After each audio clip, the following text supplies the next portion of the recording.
What's up, everyone? Good morning. Hope everyone's doing well. Um, I'm sitting doing a reset this weekend. Um, wasn't really planned this way, but it kind of worked out this way. I um, I didn't manage to getting unloaded turned into a bigger issue than originally planned, I guess is the best way to put it. It was one pick, three drops. Typically, why these loads pay so much better. But getting through all three drops made it where it was really late before I could book my next load. And so Monday it is. I am just outside of Jersey, even though I delivered originally into Jersey. I came back out. Anyone that's ever been this way will know truck stop parking is almost non-existent. When you do find it, it's expensive and difficult, to say the least. So I came back out onto the turnpike and just parked at one of these service centers. You know, they're free, they're clean, they're not bad. They have their drawbacks, but whatever.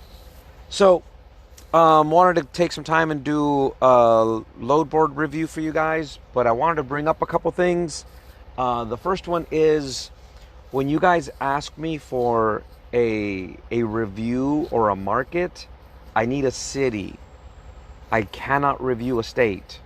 If you guys give me a state, if you look at the screen right now, where it says Birmingham, Alabama, if I were to type in just Alabama, nothing would come up. It does not work that way. You have to pick a city, and in this way, the system will tell you how far you're deadheading from that city to a given location. The other thing is, as you guys are requesting these cities, look back through some of the older videos. I've done most of the markets across the US. Maybe not all, but most of them have been done.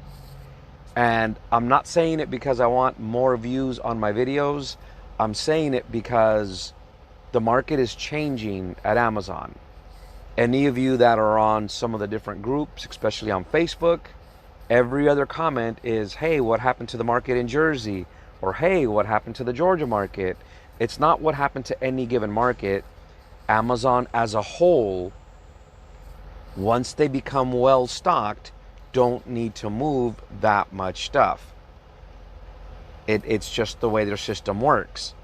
Now, come Q4, even before your time where you're ordering all this stuff, Amazon tries to stay ahead of a curve. You know, there's always that one item that becomes like the hot ticket item, right? And so they have an algorithm to overstock themselves when they see a market suddenly fluctuates, when they see a product fluctuates, excuse me.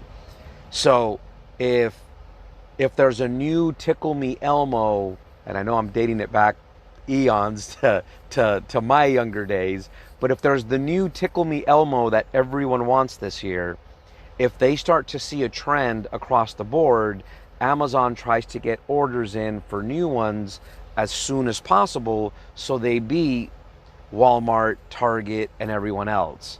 And they will overstock themselves for the sake of having them in stock and being able to sell more of them compared to all of their competition. And because they don't have stores, they have fulfillment centers, they have a lot of capacity. This is the same reason why a lot of the power only loads you guys move are empty.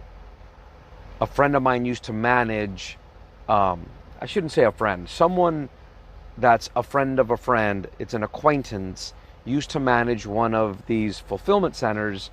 And after I worked for Amazon, I found this out and I've asked a couple questions.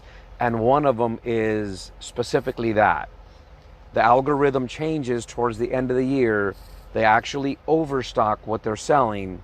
So if they sell 10 of something, they order 12 of them. And so what ends up happening in turn is when that algorithm gets pulled back to maintain a minimum inventory, if we sell 100 of these a week, keep 100 in stock. And so when they switch to that, they still have to burn off all of the overstock before they start ordering again. This creates a slowdown. On top of the fact that they're not selling as much, they need to sell off what they overstocked. That's just the nature of it. The other thing I wanted to mention is some of you guys have commented either here on the channel or they've reached out to me on other social media. By the way, guys, if you're friend requesting me on Facebook I share more of like, you know, personal family stuff, pictures of the kids and vacations and stuff like that. If you're friend requesting me on Facebook, send me a message and just say, hey, this is so-and-so, I follow you on YouTube, I just friend requested you, just so I kind of know who you are. Otherwise, if someone friend requests me and I don't see that we have any friends in common, any groups in common, there's nothing we share, I typically don't add them, because those are the people that typically end up sending you all kinds of, you know, junk messages, spam, everything else. And this way, at least I kind of know who you are and where you're coming from. I don't mind having more friends on social media. I just kind of want to know where you're coming from. But anyways, getting back to it. So this friend kind of shared a few things with me, and that's one of them, how they keep their inventory, and then how they bring the stock back to the norm, which that kind of is what happens this time of year. And then towards the end of the year, they switch and they start over ordering again, and that's when you see it. The same thing applies to when we're moving these half empty trailers and there's only 4 pallets in the thing. They call it capacity. It's actually a reserve. So if something suddenly needs to move from one location to another, they can throw more merchandise in that same trailer and not have to contract another truck. The truck is already scheduled, it's already a route, they just throw more inventory in it. Anyway, so the other thing I wanted to comment was when you're in a market and it's kind of a quiet, out of the way market, you're a suburb somewhere and you're planning on starting a trucking business just for Amazon, understand that when Amazon slows, you're going to be left to your own market to support yourself, or you're going to have to go over the road. I know a lot of you guys like box truck idea because they come home every day, you know, you sleep in your own bed, albeit by day, you're home every day. The problem is when the Amazon part of it slows down, if you got nothing else lined up, not only are you sleeping at home, you're not working. And so you want to look at your own market in a way that's, you're evaluating it other than just Amazon. There's also some of you that think just because Amazon has a fulfillment center in your area that somehow there's plenty of work, and if you buy a truck, it'll stay really busy. That's not always the case. If you drive by an Amazon location and you see a whole bunch of trucks coming in and out, remember some of them are guys like me pulling their own trailer, coming from another market, we unload and then we leave.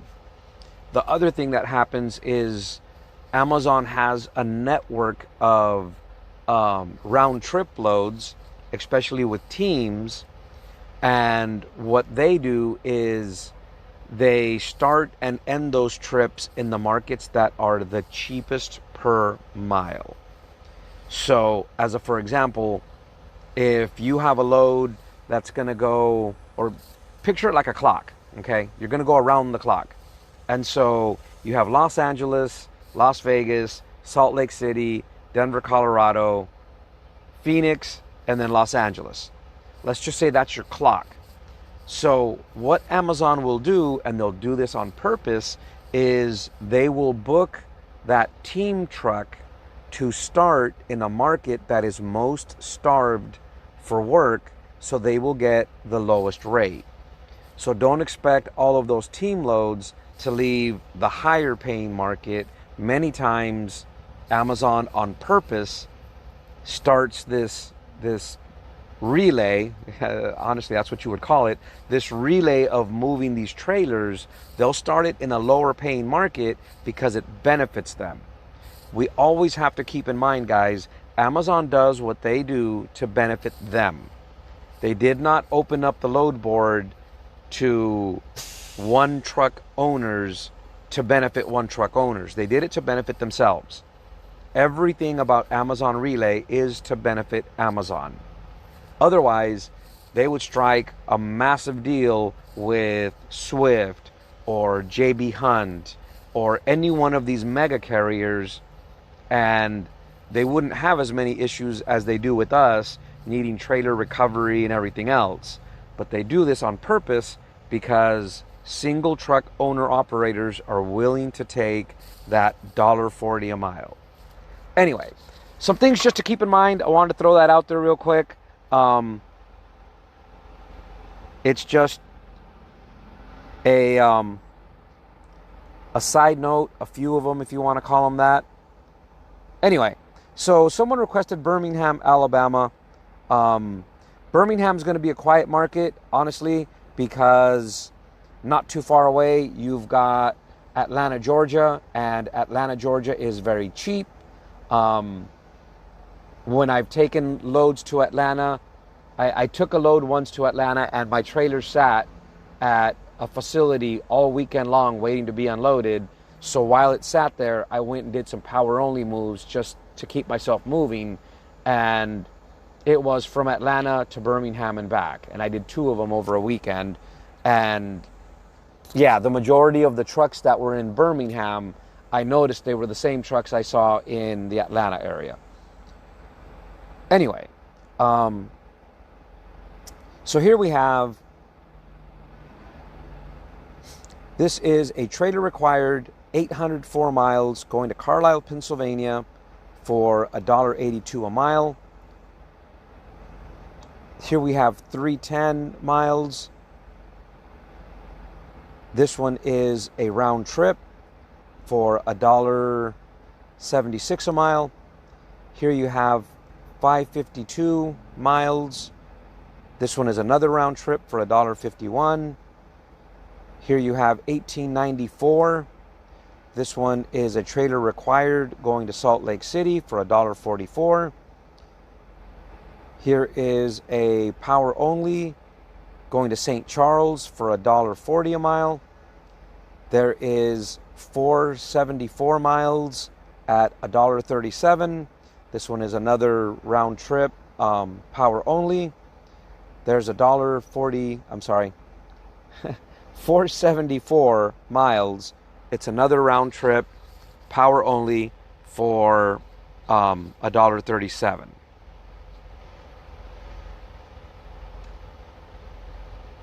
Not really a great market.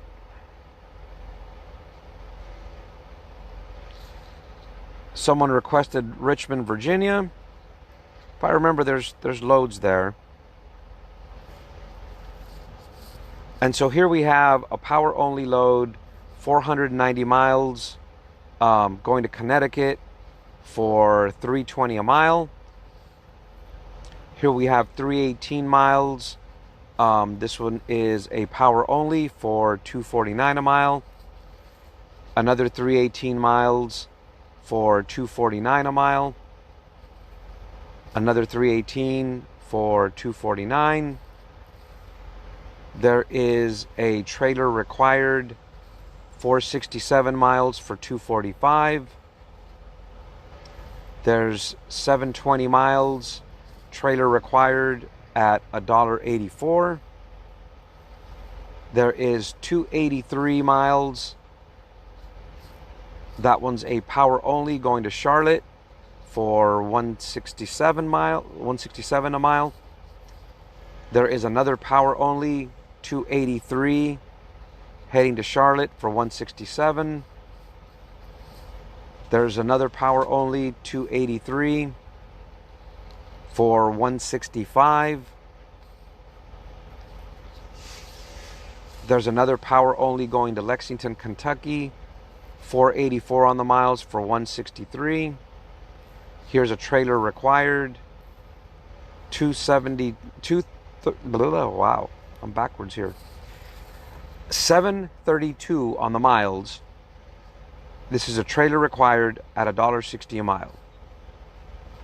There is 283 miles at 158 per mile, power only. There's another power only, 283 miles at 158.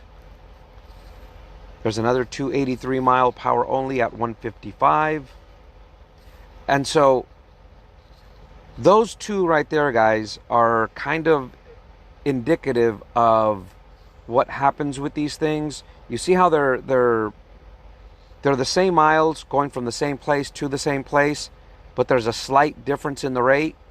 That's because one leaves that much sooner than the other.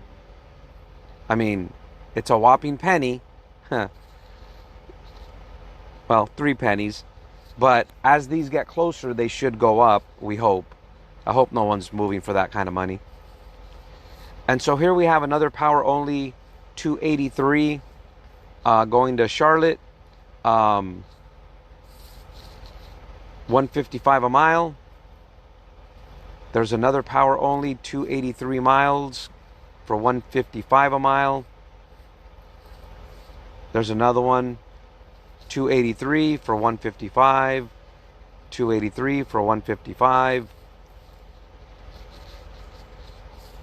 Same thing, 283, 155. So they're moving quite a bit of inventory from one to the next.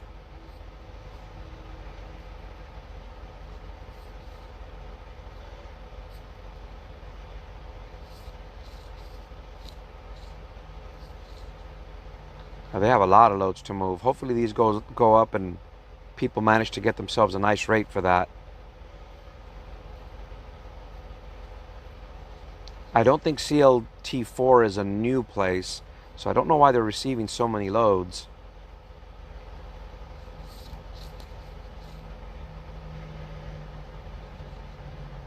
But these are all the same thing, guys.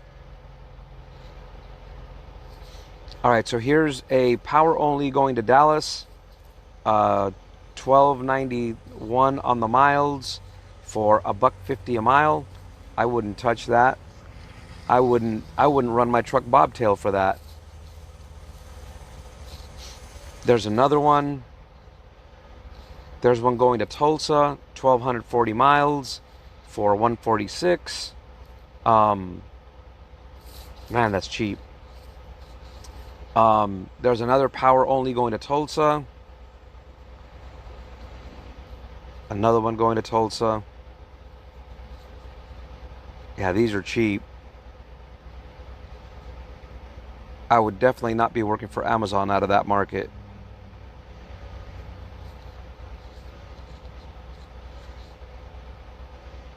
And by the way, guys, I have the filter open, and so if you don't see box truck, that means there was no box truck. Someone asked about Baton Rouge. They didn't really ask me to review the market. I believe they stated they have a box truck and they have a Sprinter van. I've never run either or, and so I'm not going to say I'm a good authority on where to find work for it.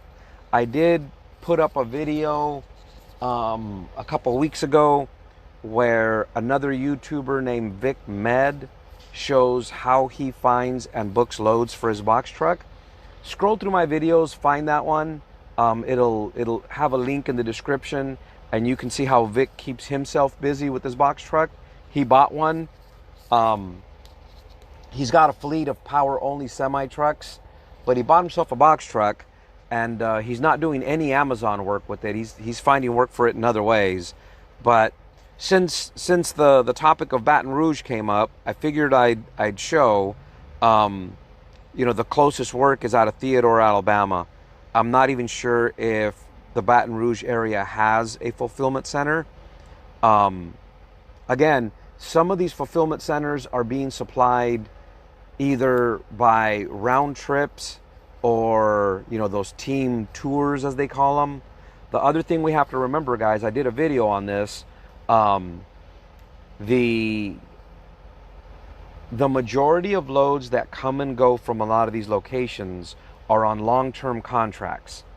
The loads that we see on relay are the contracts that could not be handled by the people that have contracts.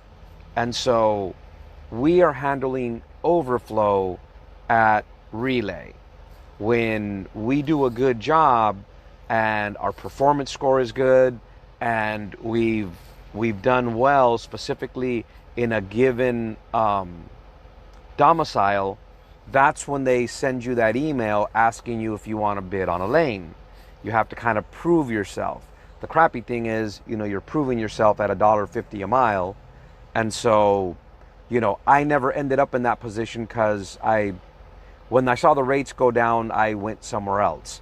I'm not gonna operate at a loss for months until Amazon decides, hey, this is a good company. I've managed to impress other people in other places to get much better paying loads than Amazon. So why bother operating at a loss? Bakersfield. Someone asked about Bakersfield. Bakersfield gets covered, guys, every time I do an LA market. Bakersfield is within 100-mile radius, and so it shows up there. In fact, when I have done box trucks out of LA, the majority of box truck loads I find at Amazon actually come out of Bakersfield. And so they have two results. One is a trailer required, and that's actually going from a vendor in Bakersfield. That's the number up on top that starts with a 0, a dash, and then a series of numbers. That's their vendor number, and it's going to a Amazon facility indicated by the 3 characters that typically matches the airport that Amazon used to service that location when they built it. And then the number is indicative of how many facilities they have set up since.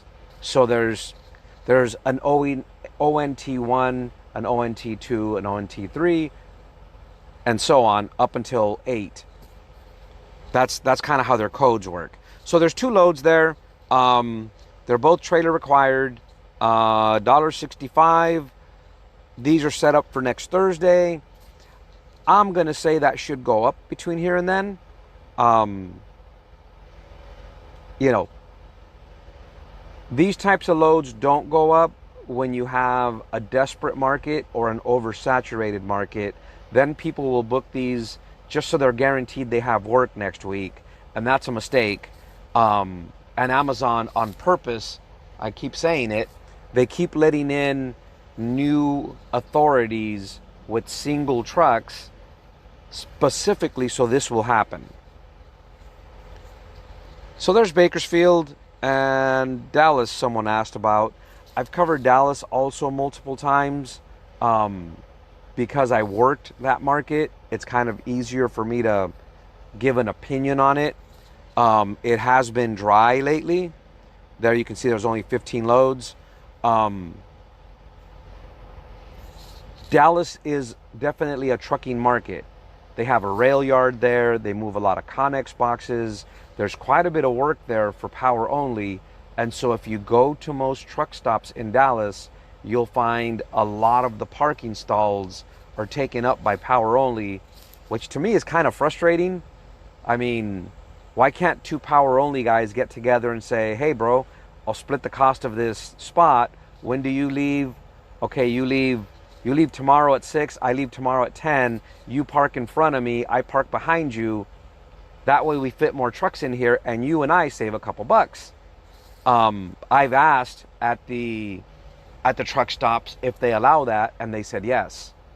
And so I don't see why people don't do that. But anyways, I'm going on a rant when you guys really want to hear about the load board, not my truck parking rant. Anyway, so here is a trailer required. It's a short load, 19 miles at $13. When they're short like that, you know, a 2-hour this is 2.5 hours at 255. That kind of works out to $100 an hour, only if you weren't going to FTW1. You're going to sit at FTW1 for 8 hours looking to get unloaded. So anyone that's ever been there, if you're watching this video, down in the comments, share your thought on FTW1. Give my viewers the perspective Amazon carriers that want to come on. Share your thoughts on FTW1.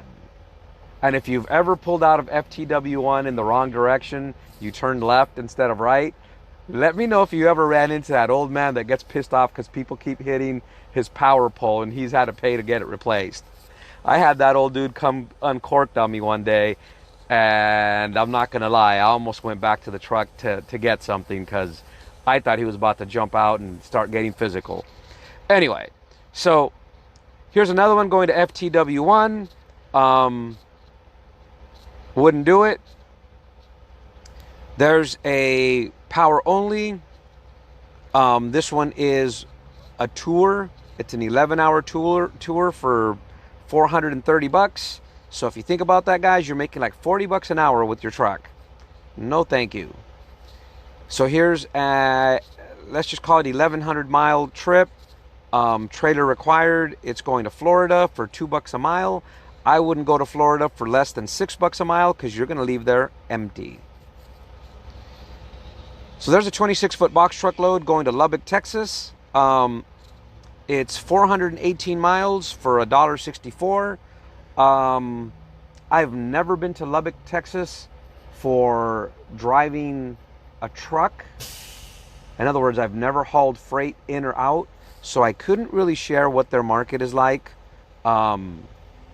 I've been to Lubbock for other reasons, but trucking's not one of them, and I just couldn't really say that it's a good market or not. So take that with a grain of salt. Plus, it's too cheap by the mile anyway.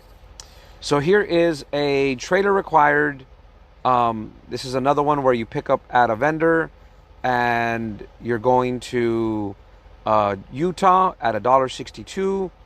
This one's still Monday. I'm going to say that's probably going to go up to $4 or $5 a mile because there's no freight coming out of Utah. Here's another trailer required, 1,277 miles, going to Salt Lake. Same thing. You won't find freight there unless you haul beer for $1.62. Beer and water are like the two major commodities that come out of there. Here's another trailer required at 1,145 miles for $1.55 per mile. There's another trailer required. I'm sorry, this one's a box truck. Also going to Lubbock for $1.46. There's another one going to Lubbock for $1.46. There is a trailer required 1,200 mile load going to Ohio. That is $1.45. Here's another trailer required going to Pennsylvania for $1.43. Another trailer required for $1.42 going to Nevada. There is a trailer provided going to Tucson. It's a Teams load for $1.42. And the last one is going to Petersburg, Virginia at $1.41. I'm going to say something about the Dallas market, guys. They do blocks in Dallas. You don't see any available now, but I know they do blocks and people gobble them up pretty quick. That's why you don't see a whole lot of power only, because a lot of that short, quick, a couple miles away loads that you used to get a couple $100 for, and if you could do 4 or 5 of those moves in a day, you'd make $1,000. Now they're putting together blocks where they pay you $600 for the day, and you know, they scrape you down to bare minimum. Anyway, so that was the last city I had on this round. A little later on today, I'm going to work on another one. I know I have a handful of other cities that people requested. I'll try and put those together for you guys. It is a Saturday, so in all fairness, some of the trailer required rates are going to be much lower because you're not going to grab a trailer required load from a vendor on a Saturday or Sunday. It's very rare. The only ones that ship freight Saturday and Sunday are companies like Procter and Gamble, where they have shipping 24/7. So most of your loads will populate sometime Sunday afternoon, and then Sunday night the rates will go up for a Monday run. Anyway, I am gonna work on a little cooking over here. I'm doing ribs today, and so yeah, I went and did a little stocking because I knew I was gonna do my reset out here somewhere at a truck stop. So yeah, I went and hit the Walmart. I got some salmon, I got a couple steaks, I got some ribs, I got some pulled pork. Just because we're living on the road doesn't mean we're not living, guys.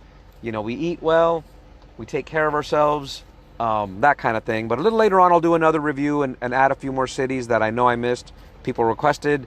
As always, thanks for watching. I do appreciate you guys. Oh, I wanted to mention, I've noticed there's commercials like at the beginning of my videos. I've not monetized my account, but I like how Amazon is making advertising money on my videos. I think I need to monetize myself and at least get some of that. My wife asked me the other day, she's like, hey, she goes, are you getting paid for videos? I'm like, no, why? And she's like, well, when I go to click on your videos, I kind of laughed. I'm like, you watch my videos? And she's like, well, yeah. And I'm like, okay, well, thanks for that. I said, you know, that's cool. You're supporting me. She goes, so are you getting paid? I'm like, no. She goes, well, they're putting commercials on your videos, dude. Anyway, but again, thanks for watching, everyone.